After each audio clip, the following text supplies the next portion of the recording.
always same. Nothing makes much difference. I surrender to this tragicness. It's pretty ball of randomness. When logos is a finest blasphemy. Hands eyes pass, our scripts are filled. A quantum range of depth of will. I'd like to think that graph through time. The kingdom for the logical line. Chances are they're just a pile of shit. And I can't help but bow my head and cry. It took so long to finally realize that all our hopes are based on just a lie.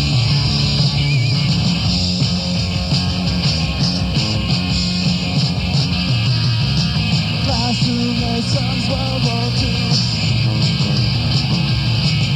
Atrocities against the truth.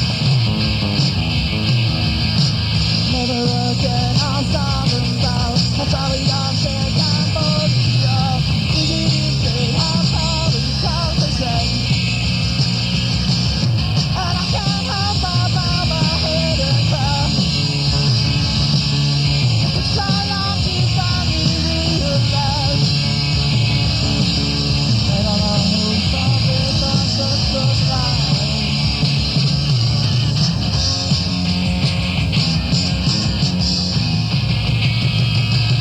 Dying like a shit, evolution come. Time and time again, I'm back to middle. Come on, what I really need. Progress, progress, suppressing me. Progress, progress, suppressing me. Progress, progress, press onward.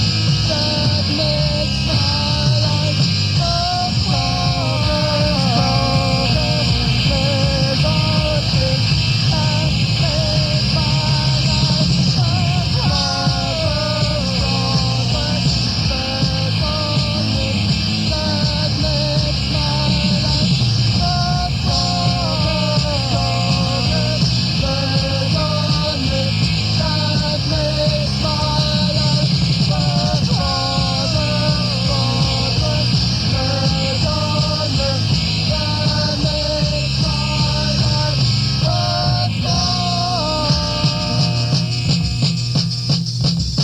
This song is called Playland. And when I get it was the dookies.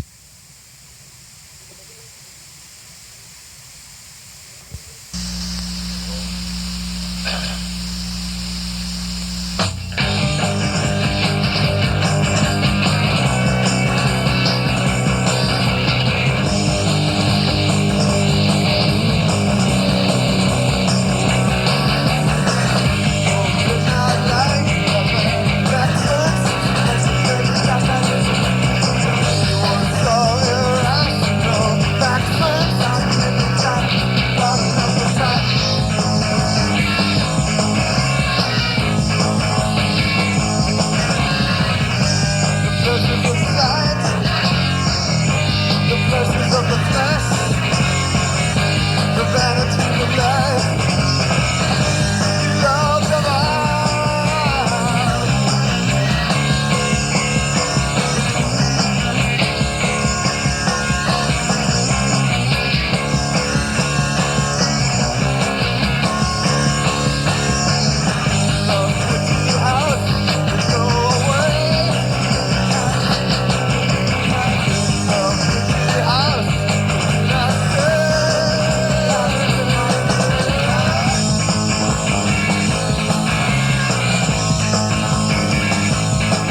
New nails, take 2. There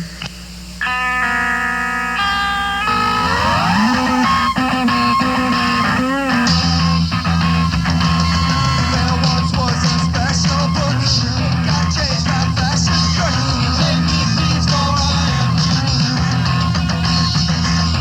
There once was some great idea, now they're watered down to fear. Take me please for I am weak, take me please for I'm a sheep.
about Burma?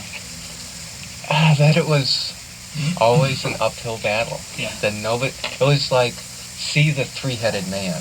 It's kind of like you go in and oh my god. It was finally the whole. It's like it was loud and obnoxious. Rick actually made the record sound better than any of those tapes are gonna sound. The horrible truth was, that we were very hard to take live. Yeah. That's what that live album, basically, that was the punchline.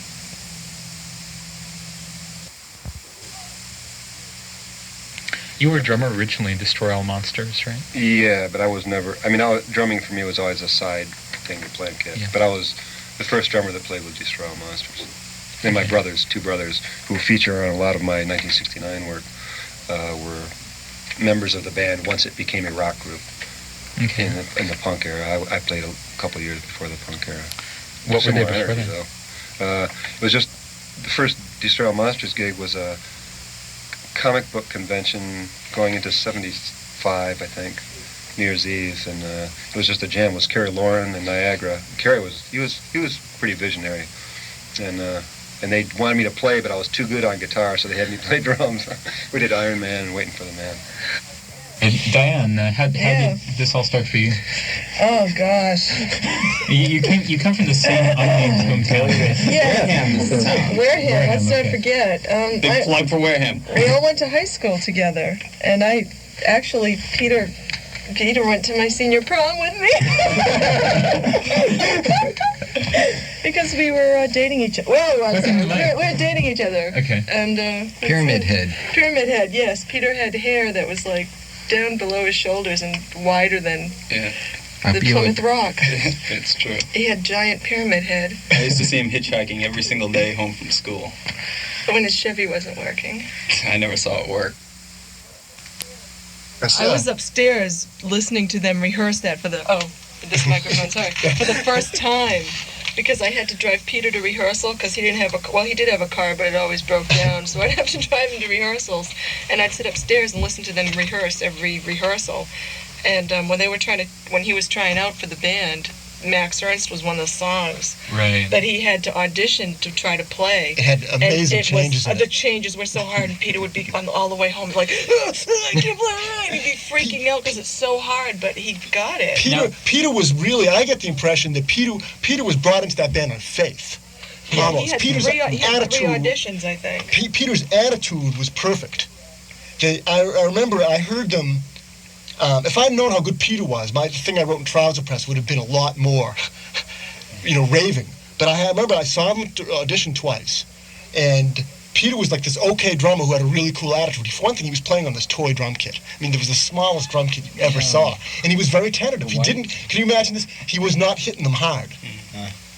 Because the music was different. I mean, he was used to sitting down in his basement at his mom's house with headphones, listening to Led Zeppelin and playing along.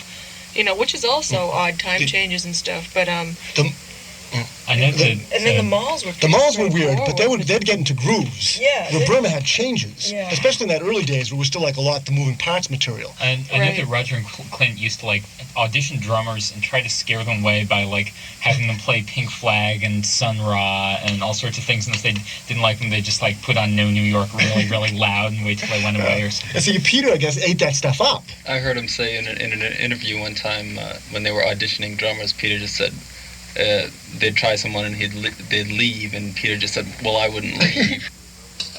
What about the earlier stuff back in Ann Arbor? I've brought some other tapes. Most of the stuff is from 1969, a little bit 70 and 71, and then some from 77. The stuff from 77 is a band that I had.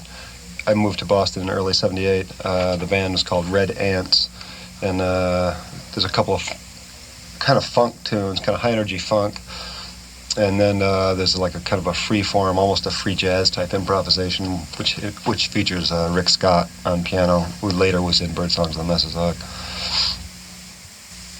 The ruins of the moving parts, or in fact, how'd you get into the moving parts thing in the first place? Well, the Moving Parts was Eric Lindgren's band, and he had just graduated from Tufts and gotten a master's in composition, and we had a mutual friend. I was actually down in southern Jersey, and he was good friends with a friend of mine down there, and he said, you ought to hook up with this guy. I just graduated from University of Rochester. And so I wanted to be in a band. And this mutual friend said, oh, you should hook up with this guy up in Boston. He wants to do the same thing. And so I wrote to him, and he wrote back, and it was really a correspondence school kind of thing, you know, punk rock correspondence school. And next thing I knew, I was packing up and going up. He had grand plans, and he's an intelligent guy, and I was really attracted to this. And so I packed up, and he knew a drummer, Bobby Bear, who's now playing with Willie. And we spent a few months out at his parents' place on Cape Cod rehearsing that fall. That would have been the fall of '77. And it was really, it was not, you know, I wanted to be, you know, a punk rocker. And we were out there, and he doesn't drink or smoke or anything. He had us up at 7:30 every morning to jog and then eat lentils for breakfast and all this. Somehow it wasn't my picture of what it was going to be about, but it was a real boot camp, and we couldn't have our girlfriends. But it was productive. I mean, we got the band started, and we found a guitarist. And I want to ask you about the moving parts and how they transmuted into Mission Burma. Mm-hmm. How did that happen? Well, when I came to Boston, I actually wasn't planning to play in rock music, because actually my ears were already bothering me before I came to Boston, but there was like such a good scene going on here that I just kind of said, you know. And so I saw an ad, and the band looked interesting, because I had just come out of, I'd gone to music school for a little while in the middle 70s, and the ad said a guitar player, actually I think it said bass player, but I can't remember. Eric Van might remember, and he might have already told you, bro, I know. But it said must be able to read as well as play rock, and I thought, to me that was like the perfect thing. You know, because I'd just come out of a music school thing, but I was real interested in the punk, and I'd done a lot of variety of stuff. And so moving parts pretty quickly, though, like I kind of fused more with Clint and Eric in the rock mode, and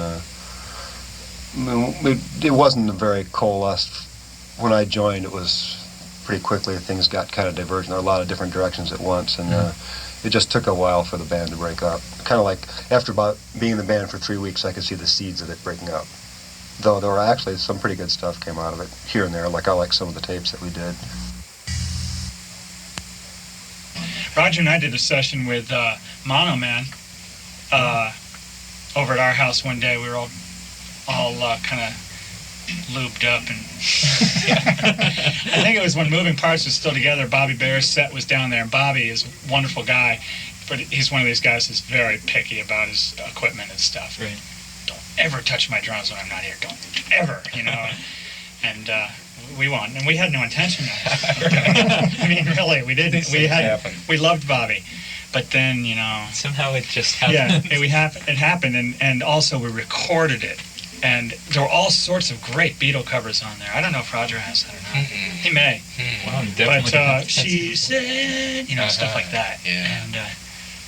And Mono was on drums, and, you know, he's a little out of control in his personal life, and you put him behind drums, and it's even wilder. And Bobby Bear heard that recording, and he said, yeah, that's pretty good. And all of a sudden, this terrible look came across his face. When did you guys record this? Yes, right. It was never the same with Bobby. Yeah. I was working at Jack's, and Clint began working there as a day bartender. And occasionally this fellow named Roger would show up and basically sweep the floor and clean out the bathroom, that sort of thing. And just in the course of conversation, got to know that he was playing in a band called Moving Parts, that the two of them were, and I went to go see them at one of the Red Alert nights, which you'll remember well, over at BFBF. Was that the last gig then? I think it was, with the Humans. That was the last That gig. was the night with, if memory serves, that I Want to Be Your Cow was the last song of the Everyone crawled on everyone their hands crawled and over the knees. stage, knocked over all the equipment, started mooing. Pop or what? I Want to Be Your Cow was a classic Human Sexual Response song that they never recorded. It was never recorded. Wow. That's right. But it was served. It served as an appropriate set closer because the entire crowd was mooing and moved over the entire equipment. Bobby, when we were in the Moving Parts, we were the oddest collection of people because Bobby wanted to be in Kiss so badly, and how he ended up playing this twisted Eric Lindgren music. I mean, it was so bizarre. These background vocals sounding like Freddie Mercury or something. It was on the opposite end of the spectrum of where Bobby wanted to be. Right. Because, Eric's music was so cerebral and cool. cerebral and arranged, and 7s and 11s and 13s, and Bobby. He'd be poofing up his hair, putting on the eye makeup before a gig, and it was just wow, this is intense. Yeah. Mission Because of the Burma spawned possibility. so many other things and inspired so many other people. It's unbelievable, and it's just it was such a great thing to be a part of that and so close to it. We never really mastered the art of banter. Right. Never much banter. Thanks. That was a song by Roger Love Me Now Miller. Really? Somebody said that? You did. Love Me Now, Miller? Yes. That was on the Space Negroes live tape I was listening to this morning. Oh, that's, that name is really bothers. You came up with that name. Oh, I know. I really am not, I don't like it at all. Okay. It was the wrong thing, certainly. It sure was. And Eric ran with it. Oh, I know. And he put things out under it. Yeah, still does. He still like uses it. Toxic. I think the Moving Parts gig with the Humans, the one with the Humans, was that the one where the humans were dressed as nurses? As nurses. Yeah. Remember, the next night they were to play the Paradise, and they'd already worn a nurse's costume, so they played wearing the fluorescent dots in their underwear. Do I remember that? I don't know, but that was my favorite Moving Parts gig. That gig so good it broke the band up. Clint broke, I don't forget how many bass strings, and I was just in awe of him. I thought the guy was amazing. That one particular, he always broke bass strings anyway, in Moving Parts show, but this one in particular. It was the first successful gig the band had ever really had. They were awesome. They crowd were loved them. so awesome that night. They were so great. I wanted to ask you a bit about some of the lost songs. Do you remember anything about, like, Escalator or Two White Lines? Well, Escalator was a Moving Parts song. Yeah. It wasn't really a very good song. A couple funny. I mean, it was more like the Moving Parts style, which was, which was more organized than it was, where Burma was like had a lot of different things going on, but with Burma, the main thing was like blasting it apart. So sometimes you wouldn't notice that the songs were really highly structured. They were just like a wall. Right? Whereas the Moving Parts was more organized. It was more of a Moving Parts kind of song. I'm glad that Burma didn't keep doing it. Johnny Burma was dropped. Johnny Burma was dropped as a weak song. That was one of my all-time favorites. It was dropped as a weak song, and then like a year later, they just tried it, I guess, in rehearsal, and they changed it slightly, and suddenly it was Eyes of Men didn't back in the last long repertoire. either. I mean, There were some awesome jams, speaking of Cowboy, when the Neats the and Neats, Burma yeah. were together. Do you remember a night? I remember a night with Cowboy when Melody from Phobia, the singer Phobia, played drums. That's right. Played drums, and Phobia's drummer played guitar, and Phobia's guitarist played guitar, and like maybe a Neat played guitar, and there was like a 6-guitar Cowboy. I remember Rick Hart coming backstage at the Paradise. That was amazing. Did you folks sing all the songs that you wrote, or were vocals randomly Pretty assigned? much. There were a couple of flip-flops. Just one, actually, that I can think of. What one? I sang one of Roger's. And here? Smoldering. Oh, yeah. Remember when Yes. And then we recorded it, and Roger Right. didn't like the way the vocals Yes. sounded, so he redid them. Yeah. He was like, Clint, I was thinking, maybe I listened to and I said, Roger, what? You want to sing it? Right. And there was no embarrassment of that. No bad feeling at all. Are there any songs that you feel like weren't really done justice by the well-known recordings? But I won't go first. I think most of them. I think a lot of the recordings didn't capture. Certain Fate to me is my favorite recorded song, That captured. and that's because it's a fluke. That's because there was a mistake. No, it's not because the tape ran out. There was a mistake in the pressing of it for some reason, wasn't there? That's why Clint's vocals sounded like that. Clint's vocals sound like that because they ran it through a fuzz box. Clint's vocals have been run through a fuzz box in that song to get. To me, that's the best. To me, that captures Burma. The rest of the stuff the first EP, needs to be severely remixed. Yeah, I think I know when And Revolver is an incredible letdown compared to the live version. I just sank when they played it for me the first time. I just like, I couldn't say anything. I just like. And really people who dig that song, I only know it from. I think verses. I mean, I listened to verses a few days ago, both sides. I just sat down and listened to it, and I heard things in it that I hadn't heard before. I can listen to that over and over again and pick out something that I hadn't heard before. I think it's amazing. Although Einstein, which is one of my favorite songs of all time, the solo in it, I can remember solos that that is the thing. You need to get so far beyond what managed to get in there. And yet, if you had never heard those other solos, that's a great solo. Content. Robert Palmer, New York Times, called that, raved about that solo. No question. I remember one particular solo with Jonathan Swift in the middle of Einstein. I almost started crying. It was just. You gotta see if you can get together a medley of just the solos. Where did that song come from? Einstein's Day? Yeah. Well, the riff I actually made up right after Moving Parts had broken up, right before Burma started. And I came up with this chord, and I knew it was real cool. And we're in the studio with the Moving Parts, even though the band had broken up. And I remember showing it to, Clint walked in, and I just kind of inconspicuously played the riff, because I knew he would like it. And he goes, wow, he just beat it onto it pretty quick. And so, that was sort of the beginnings of it. And what's the lyric on that? There was some kind of Einstein's 100th birthday or something like that. And that was the inspiration for it. Wow. And then there's also some second verse is based on a dream. And how do the words to that go? I confess I haven't been able to make them out yet. Chairs next to the window, carpets touch the walls, walls, whatever it was. Time slides through the window and slips behind the walls. So it must have been halls before, because I wouldn't use the same word twice. In the dark of night, in the light of day. And then that's just total bland reality. It's like ultra bland, but it's almost so bland that it's almost like kind of cosmic. But the second verse is, this is the dream verse. Underneath the painting where it once was clear, I was rolled in water, I was rolled out past the pier. In the tray of colors, a whirlwind appeared. And thus, in the dream, Clint and I and Eric was the eve of Revolver to me a year before he finished it. He's like, he brought me down to the basement and said, I got this really great catchy chorus. This is going to be a hit. Played me the chorus, and now if I could only write more. The thing with Academy is that it originally had this really weird third verse that didn't work. Okay, what are the words? Oh no, it was a repeat. It was a repeat. I think the words weren't any different, but the guitars and bass were doing this other thing. There was this ascending scale that was very weird.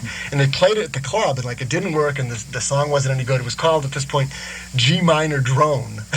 Clint had the best song titles. Or G Minor Consideration. And it was considered one of the weak songs that they probably would be phasing out, because, new bands have a lot of those. And then they just reworked it and cut the third verse, and when they brought it back, people, could not believe that this was the same. You guys were going to drop that? And very quickly it became the leading contender for the debut single. Do you remember what the first thing you wrote was? Oh yeah, Peking, Spring. And that was, it was really gratifying because the guys in the band liked it. So I was thrilled to death. When he arrived in the band, I don't think anyone can say, because he started off doing the tape loops as an experiment on New Disco and maybe one other song. Was Martin in any bands in Ann Arbor? No. I'll ask him. No. Martin was a friend of the twins, of Roger's twin brother, younger brothers, like Ben, as I remember it. You'll have to check this all with them. You'll probably cut this out of the interview, right? But it was really funny because there was no point to which they said Martin's a member. It was just he was doing more and more tape loops on more and more songs until suddenly he was important and there, and he was suddenly he started to become listed as the... Martin was very shy. That's true. Martin was extremely shy. But by the end, he would be on stage for 2 songs, right? Well, See My Friends. And he was playing cowboy by the end too. Right? Was he playing? Did he play some? I never saw him play cowboy, but that certainly makes sense. They wouldn't even play OK No Way for a long time. Miles and I, Peter's brother, we used to go up and during the underground days, and we'd go up and say okay, and then they'd say no way, and so they wouldn't play it. Do you have any particular favorite Burma songs? I know you reworked Photograph a couple of years. Yeah, I did for piano. I mean, I think it's a good. This for me is kind of a signature Burma song. It was an accident that I started doing it. It was when I was doing Maximum Electric Piano. I was actually arranging It's All Too Much by the Beatles, a George Harrison song. And I had this loop going with a piece of wood in there, and I tried to do It's All Too Much. It just sounded like bzz. And so as a result, I mean, just for some reason, I started playing Photograph over it, and there was no premeditation. And I just decided, okay, well, this really works. And I wanted to make a tie-in with the rock and the piano, and so that was why it happened. And it wasn't supposed to be on my album, Win Instantly. It was only because there was a problem with money in the studio, and so I had already recorded. It was supposed to be a bonus track. What would have made it really unique is that there'd be a record inside, and then the outside sleeve, on the back of cereal boxes, they stamp records, like Bobby Vinton records and stuff. Kind of like a flexi disc, but it's embedded into the cereal box. This is my history from 20 years ago, or 25 years ago. But we wanted to put secrets on the back, so that you'd have a record inside, and then you could also just put the sleeve on the turntable, and you could play the song Secrets as a flexi, but it's just so expensive. Clint got into a thing, what was the name of that magazine? Soldiers of Fortune. For a time, I think it was more an intellectual basis than wanting to be a soldier of fortune. Soldier of Fortune, sure. Yeah. the paramount. Right, exactly. Eyes of Men, it's a paramilitary kind of song. Right. So a lot of songs sort of came out of that. Devotion was one of them, I think. Yeah, it was. Basically, you got a great T-shirt out of it, though, man. Be a pig among men. Be a what among men? Be a pig among men. It was. Somebody gave it to me at a gig. It was Be a Man Among Men, with a Soldier of Fortune logo. Clint took some masking tape over the first man and wrote pig. Johnny Burma also ended up being your final encore at most of your last shows. I know there's this astonishing version at the Bradford Hotel. It just has you screaming your guts out. It's really great. How did it go from, oh, let's not do this song anymore, to being final encore? I have no idea. I mean, I think I was the one that wanted to drop it because it just didn't seem... It had, like, there was a period where at the beginning of Burma, I had a lot of moving parts songs in, and they were all like kind of too complicated in an unexpansive way, like in a constricting way. Whereas like Fun World does some very complicated parts, but they all kind of move towards a big release. And I thought Johnny Burma was like that, and then so we did it for a while till we didn't need it anymore. And then a couple of years later, a year later, either Clint or Pete, I can't remember which, said, why don't we play that one again? And I kind of was against it, and then I kind of got into it, and then it got funnier and funnier. Yeah, Perubu, I mean, Yeah, I could say single-handedly dragged me into the music. Yeah. I mean, hearing those first singles was just a massive experience for me. Truly monumental it was at the time. But I think it was somewhere like in Kentucky or Tennessee, and hardly anybody. There was like 20 people at the gig. It was a complete disaster, and we were staying at the promoter's house. And a week ago, I had gotten my little Ansco camera, so I was taking snapshots all over the place. It was the horrible truth. And Martin was getting paid by the guy, and I kind of reached underneath and snapped the shot. And then Martin later kind of gave me like and I don't blame him. I said the guy like had to pay him out of his pocket, and he was like, it was like this real sad thing for the guy, and Martin felt bad taking it, and then I come along and like take a little snap. That was like a total bummer. And the other one, the one that really was the most disgusting was the one at just some hip nightclub in New York that just opened up. It was the Trem 2 record release party. The record was not out. It wasn't even Ace of Hearts' fault. They didn't even talk to Ace of Hearts records. They just made it up. We played with Lydia Lunch, and there was like 13 people in the audience, or it might have been 15. And it was just this gigantic place. Millions of dollars have been put into it. A typical rich New York club, and there's just nobody there. Underground in New York. Yeah. We got paid $1,100, and there were like 7 paid customers. We had 2 sets. Played the first set. It was just after Trem 2 came out. Again, sort of just immediately after an important single by an important band had come out. 7 paid customers. Big place. Play a set. The guy comes back. We're getting ready for the second set. He says, play 10 minutes. Get out of here. Here's your money. Yeah, that happened more than once. Yes, indeed. Alabama. Yeah, Alabama. Except that guy was very friendly about it. He was friendly. He said, we did one set Yeah. during which people were calling for Loverboy. Yeah. And then, Well, not calling, sort of sending up notes. We were good-naturedly Yes, taking it. Sometimes right. we didn't take it so well. And we were backstage and drinking out of Dixie beer cooler. Yes. Yes. You know, those Those cozies wraparounds, things. yes. Yeah. We were thrilled with that. We had, Yes. So we were in a great mood because we had these new It was things. really hot. We were hanging The outside. fella came back and you know, they all had such a good time out there dancing. I Yeah. hate Hate to break it up. he said, why don't you call it a night? Yeah. He was nice. He was. He So paid it us the just full didn't work amount. out. Yeah. Give it a shot. The alternative evening. Here's your money. He was nice. We're thrilled. Yeah. Actually, he said he was going to take a poll of the audience to find out That's what right. they wanted to do. Gonna run a poll. Yeah. He came back with the news a few minutes later. Yeah. Our work day was over. And we headed for the video arcade. Pancake House is a song David Hild and I wrote when the girls broke up and he was doing a recording project in New York City. And that's on the ERS tape. Should we read? Should Diane and I read the Ballad of Johnny Pedge? I think you should. What is that? Yeah, we'll just take off the Gather around the This is a story. Okay, Diane will take the part of Ted Be Ted, and I will do Johnny Pedge. Okay, this is a Roger Miller piece. You have to get his permission probably to use this. There is a rock. No, there is not a rock. No, there is Johnny Pedge, his face on his head. I'm eating food again, and you can't stop me. Says who? Barks Ted Be Ted and gives in a wallop on the old elbow. Ha! There's no one here but us chortling gourd scrapers, observes Johnny Pedge, catching Ted by the by and whipping his excess ketchup packet into the sky. Memories are not like this, laughs Ted Be Ted, easing from Johnny Pedge's iron grip. In fact, nothing is like this at all. Take a look at that tree. Ha! Exclaims Johnny Pedge. My God, I've never seen anything like it. It's shaped like a loaf of bread. And looky you at that dormant geese flock. Land alive! Exclaims Johnny Pedge. That bears one of the most striking resemblances to a leaf rake that I've ever witnessed, barring the actual object itself. And look at that rock, shouts Ted Be Ted, nearly awful in his amazement. That is a rock. No, that is not a rock. No, that is Johnny Pedge. Touching. And that's the Are you Ballad sure of Roger Johnny wrote Pedge. Roger wrote that, That yeah. sounds like something Webb Jackson would have written. Yeah, that sounds like a Webb And Jackson. it's got this illustration.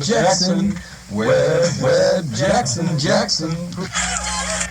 Again and again, and Rest in Peace, those songs. Oh, again and again, I remember that one. What was that song? Attempts by Clint to write. Everyone was saying, you guys need more melodic material. And Clint's attempt was Again and Again, which was melodic and kind of... And what was Rest in Peace? Was that ever recorded? Again and Again, no, it was dropped very quickly. It was an okay song. Again and again, kind of this dreamy... I liked it. Yeah, I mean, I like even the all bad that Burma stuff, songs yeah. good by people's standards. Rest in Peace was like this... You remember that song? Like a three-chord punk raver. They played it twice. It's time to rest in peace. Clint's song that bit the dust early. And when they'd get, it was these weirdo clubs out of town where maybe they didn't have a lot of press, and the place would be half empty, that they'd get silly. It'd be the best gigs, though. And they'd play amazing. Never mattered Yeah. how many people were in the room. Yeah. I mean, that's something that ought to be mentioned, because if we're discussing it from this remove, it'll seem like that everyone was involved in this, and that the clubs were always packed, and everyone was... Right. I've watched them within 30 seconds clear an entire room. I'm thinking particularly of a show in Cleveland, when I believe the club owners requested that the jukebox replace the band for the second set. Ouch. Sounds like There was a club in Alabama, the same thing happened. I've talked to Rick Hart a couple of weeks ago, and he said, well, what the horrible truth about Burma is if you listen at the end of Heart of Darkness on the Horrible Truth album, you'll hear them finishing up this amazing song, then there's 3 people clapping. And that was the horrible truth about Burma. That is the horrible truth. Yeah. Actually, that's not the most horrible truth of all, though, is it, Norman? We know what the most horrible truth of all All right, is. It's at the end of the Horrible Truth About Burma photo pack. The most horrible truth What? of all is Lady Pac-Man. Lady Pac-Man? Okay, so this is related. Oh God, I forgot about The that. Christmas card. Yeah. Diane, I don't. tell the story. Somebody tell the story. No, it's a tale of boredom and fatigue, I think. Of sleeping on a base cabinet. Sleeping on base cabinets. Of worshipping a green vegetable on the That's right. The denoted brain fruit. Brain fruit. Of knowing where Peggy was at all And times. Peggy, it was a armadillo's head. Now all of these burned in a fire, so you had no idea what it was. Yeah. all of these images. In fact, that the fire was at the Neat's house. Right. Oh yeah. It was the armadillo was salvaged right. from the Neat's house, Oh, my God. which burned, and it was encrusted in wax. Along with Bill Russell's sneaker.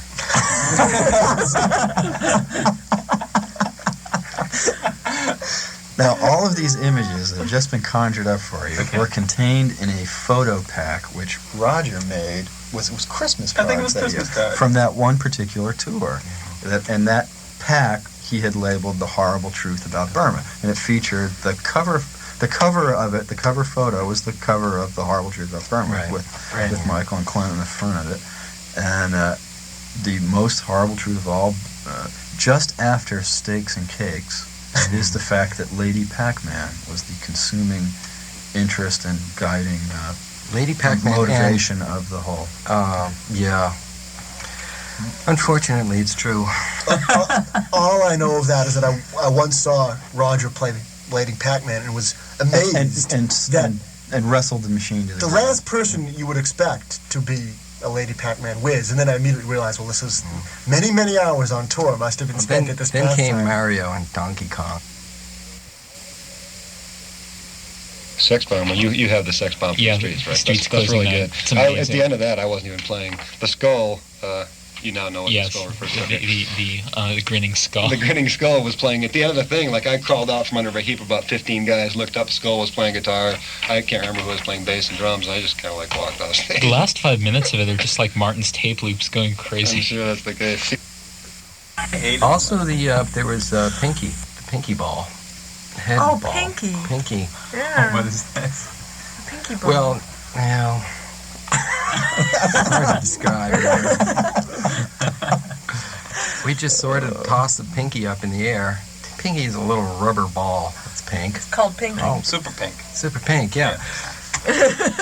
And we just start batting them around with our foreheads. And just keeping Is this in the volley van? going. Is this in the van? Well, we tried it in the van, but we all were Where's rendered it- unconscious. Where's the best? What's the best venue for? Down in the dressing room. Down in the dressing Yeah. room. I remember Just weird stuff loosening in the up, dressing getting- room. Yeah, it's crazy stuff. Athletic endeavors. Having whole 9-inning games. Let them all off, and we managed to go through Oklahoma at night, and we pulled off into this old deserted cornfield that had been plowed, so it was just these stubble. And we just started lighting off fireworks at night, drinking lots of beer and just having a great time. We had this the best firework was this cannon. It was a tank, and it would just shoot these little orange and red and blue balls. And that was about the best fun I ever had. The signal, we have to mention the lyric sheet, The Signals, Calls, and Marshes. You know, too bad that couldn't have been included in its entirety on the Ryko disc thing. And this is typical of the band. I mean, Martin Now, what was this? Martin comes to the band when he says, I did a lyric sheet for the EP, and what he's done is taken all the words to all the songs and simply alphabetized them and eliminated the duplications. So you get this lyric sheet, and it's like A, and total genius. And that was your lyric sheet. You had to construct it yourself. Very much a metaphor for the experience of listening to the band's music. One Well, of my favorite Burma songs that was kind of short-lived was Panning for Lead. Great song. Yeah. Everybody talks about It's that. a The great band song. completely hates They that hate song. that song. They hate it, but I thought it was like one of the best songs. That was when I love that song. people started singing The it. one that was always called New Clint evolved into. That's Hunt Again. That's again. Hunt Again. The last Burma song. Yeah. Panning for Lead was like a throwback to Roger's moving parts compositional style. At least that's It what even he goes back to Red Ants, doesn't it? could well. Yeah, I mean, it was him trying, I think, to mine some old territory, and he grew to dislike it pretty quickly, and it was also very pop and catchy. Even like the chorus was like this heavy pop metal kind of like it could have been a Van Halen chorus. It was a great song, riff, man. Yeah. It was. I'll mention my favorite Burma song of all time. It's got to be I Love Your Big Bottom, Give Me Your Hillbilly Love. What? What is this? Bob Moses is nodding. Yeah, for an encore in Providence. They Roger played drums. They used to do this lineup on occasion. Roger would play drums, Peter would play bass. Martin on guitar and Clint fronting, or Clint was on guitar and singing. And I think in this occasion Martin was playing guitar. I think Martin was playing guitar, and Clint was just fronting. And they made up a song which Clint called "I Love Your Big Bottom, Give Me Your Hillbilly Love," which he later claimed he was talking about the bass sound that Peter was getting out of Clint's own bass. I love your big bottom. Do either of you have like any favorite particular Burma gigs or songs even that you like playing? I like the songs where I could smoke. Those were the ones where Roger sang. And I liked it because I could smoke and also because I didn't have to sing. Trim 2, Jimmy used to keep the coal burning. And Einstein's Day, the end of Trim 2. Yeah. After the singing was done, kick back, have a nice Newport. Mid-song, stoke it up, spark it up. Yeah. First half of Take some real enjoyment. Yeah. I liked Einstein's Day though, actually. I mean, it's. I'm glad that people like it now. You know, I mean, I think they should like it now, but I think they should have liked it then. And but that's. I mean, I suppose it's an honor in a way to be ahead of your time, but on the other hand, it'd be nice to be like right with your time. What about I can't remember the name. It was like a Vicky. I think it was Vicky, wasn't it?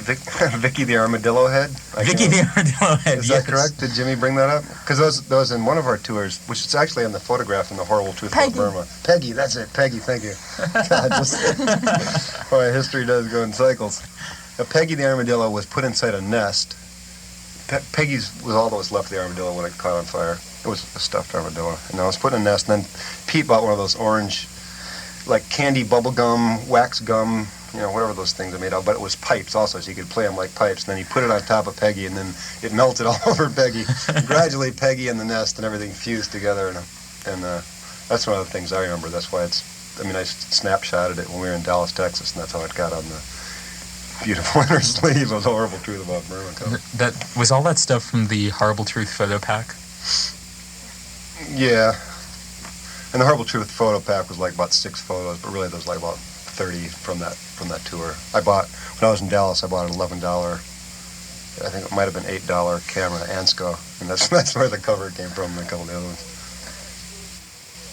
There were nights you'd come away and you'd say, oh no, the real genius of this band is Peter. And then other nights you'd come away and say, the real genius of that band is Clint. Without him, there'd be nothing. It was really the way they played off each other. Does anybody remember the old Burma house? Waldo Terrace. Yeah. You remember the globes? The globes?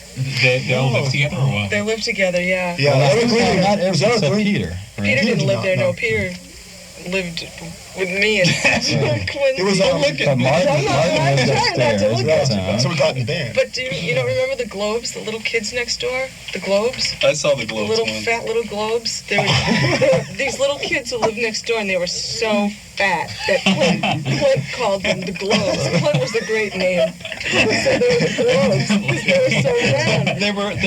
They were nice kids. They were from an island or something, though, weren't They were from somewhere weird. They were like Tahiti or something. and the globes, and they would draw a lot of the Mission to Burma posters. Massoin of Burma. Massoin of Burma. Oh, yes, I remember that. I didn't know the name, the Globes, but I remember that. Clint used to call them the globes. Do any of you have any favorite like road stories? Things that happened or? Well, we were getting stories from the other folks about like the little pink rubber ball that you folks used to have. Pinky came everywhere with it. Yeah. Actually, inventing that game of throwing the plastic The plastic things did that down in Rhode Island. Yeah, that's right. We used to stun and amaze people in other cities because we'd say, do you have one of those 2-liter bottles?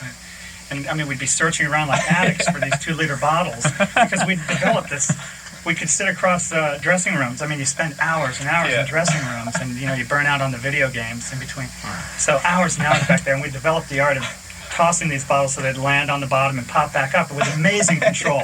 And people in New Haven, people in Chicago, people in San Francisco just couldn't believe their eyes. And we were so into it. Very zen. It was total zen. They thought it was some mystical discipline that we used to psych ourselves for the gig. But we just sit in total silence, bouncing these things around in a circle. But we did have a pretty bad video game habit for a while. I mean, it was... That got ugly. We'd be driving home from, we'd be like out in Western Mass or something.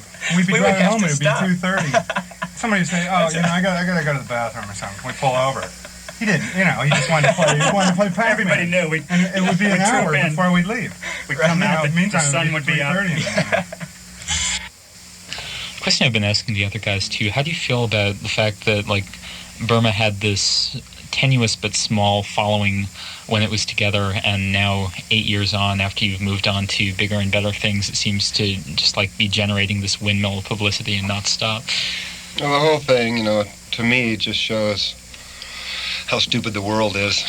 And not so much that people are interested in it now, but that it took this long for it to catch up. And that while we were playing, we'd play gigs where there'd be 15 people, 30 people when we were on tour. If it wasn't for the fact that we liked what we were doing so much and that we had a really good time doing it with, the deacons and the band, et cetera, and the girlfriends, et cetera, it would have been brutally depressing. Instead, it was just complete slapstick. It's just kind of odd, kind of, I don't know. Yeah, I have a very hard time describing the feeling. Comparing it to what the actual experience of being in the band was. Oh, yeah, because that was just so totally 100%. Yeah. It was unreal. It was just living the band. And now to be so totally outside it, have it completely externalized almost. Yeah. It's like another person. And no, it's gratifying though that there's interest now. Yeah. By all means, I really feel proud of that. I feel proud, really proud of what we did, and that it stood up. A few years, 8 or 9 years later, is great. Yeah, I would like to say that what was going on when Burma was going on was that people were interested in other things. Now it's 8 years later, people are interested in Burma, other things are going on. People should really check out what's going on. Right. And Roger's got a tremendous solo guitar thing going with samples. Birdsongs, I think, is still quite viable. Yeah. Volcano Suns continue to roar. Right. And yet, for all of us, it's like we have to battle this thing of Burma. It's as if we created this monster that will never let us alone. Right. And it's, to me, just kind of depressing.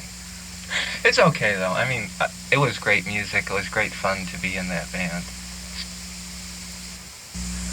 I know that some of the gigs were supposed to be really good, especially, I heard Hollywood, LA, was really exceptional, but I've also heard that there were a couple things that were the horrible truth about Burma, 5 people in the audience or whatever. Yeah. Oh, that was the rule. Yeah. That wasn't the exception. Yeah, absolutely. I always felt like live performance, it was always an uphill battle. We never... Yeah, it was never adoration. No, it was always really hard, and people were always turned off to us. That was really the predominant reaction to us was... You guys I'd like to think it was loud. fear or fright, but it was just people would go into the back of the room, and we got used to that. Yeah, exactly. We got used to that, and then we started taking pride in it. I know, and our last tour was called The Pain Invasion, and we just come in and we just knew it was going to be disaster. Sue, I have to admit, might have seen Burma more than me, despite what I say. But you can't start an article in Boston Rock saying, I may have been the human being who saw Mission Burma the most. Sue Miller and I are still arguing about it. It just doesn't have the force. So I used artistic license. And so to my mind, the great Lost Burma song is Break On Through. They did an astonishing version of that. It was the staple, encore for the first year and a half, and then they just phased it out of the repertoire. No, they bring it up every now and then. They bring out, and it was one of those songs that would not die, because every 4 months they said, let's do Break On Through again. Well, I thought we dropped that. That was the precursor, arrangement-wise, to 1970, because it had the same thing where the middle just turned into total noise, and then it would pick up again with the beat. Bob.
dispersing in unity.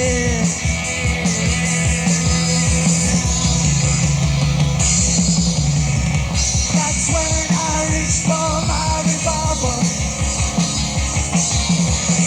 That's when it all gets thrown away. That's when I reach for my revolver. That's when it finds its way.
Ace of Hearts, recording artist, Mission of Burma.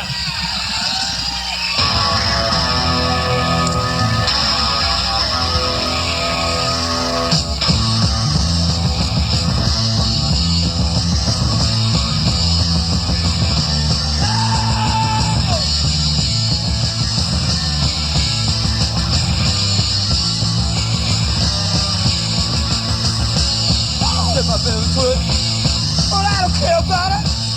I said my mother's dead. But I don't care about it. Left for dirty ways.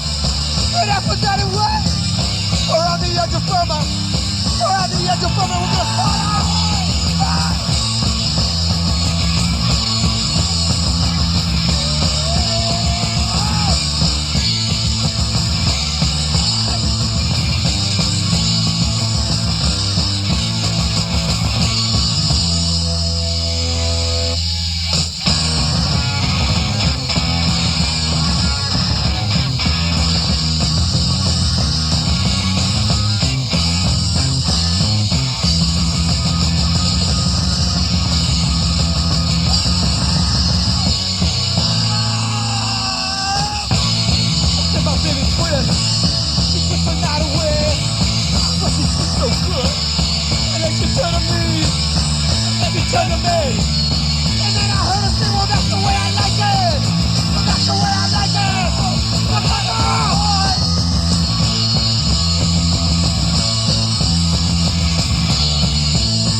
I mean, there was you gotta see if you can get together a medley of just the solos.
an early live performance.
Mission Burma.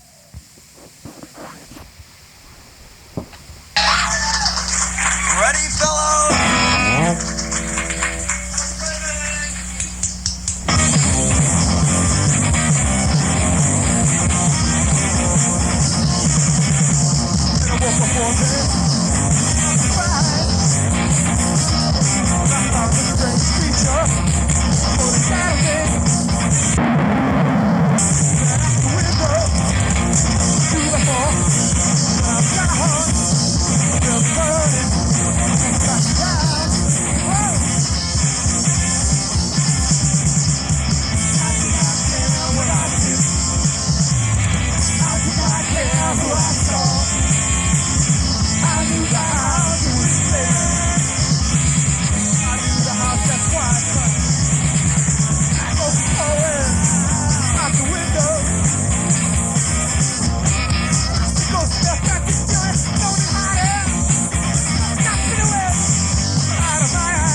Alright.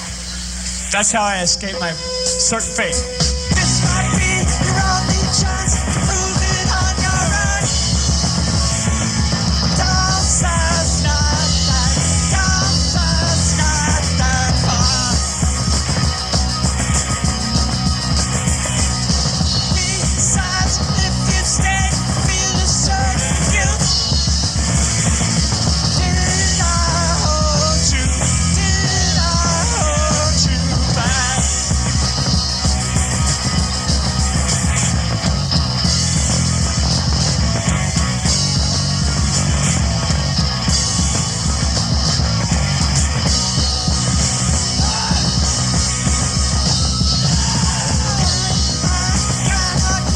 If I fall apart, yeah, if I fall apart.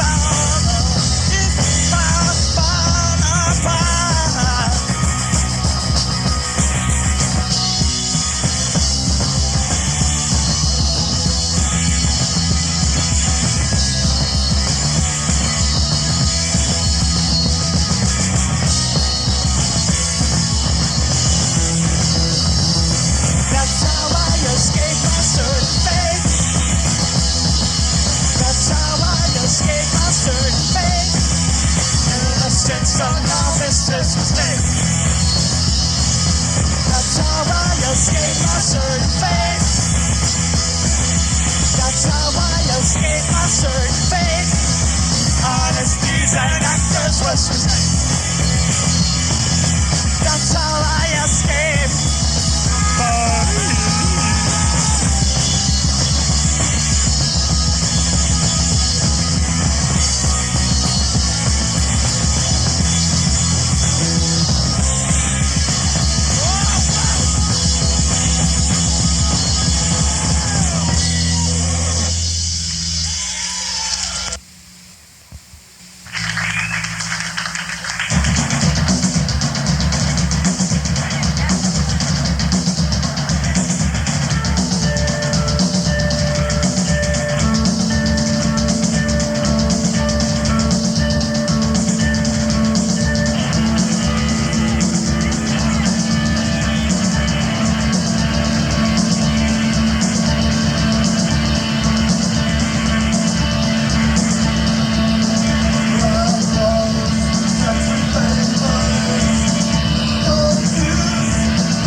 trouble here. Get up here. Hey, come on, boys.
inches of restraint. The Father told us boundaries beyond which we must go to find the secrets promised ourselves.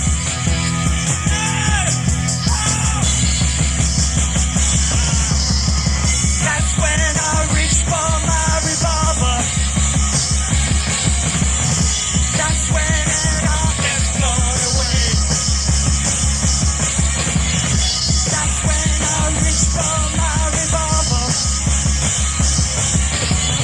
The spirit fights to find its way.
Mission in Burma here on 90.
Happy birthday, Rickard.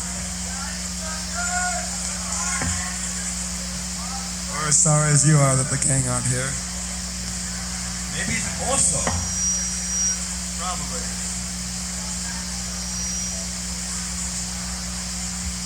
This is called Dead Cool. Dead Cool.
Recording Dead the World Away.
makes you wonder why we are not on AM radio. Makes me wonder.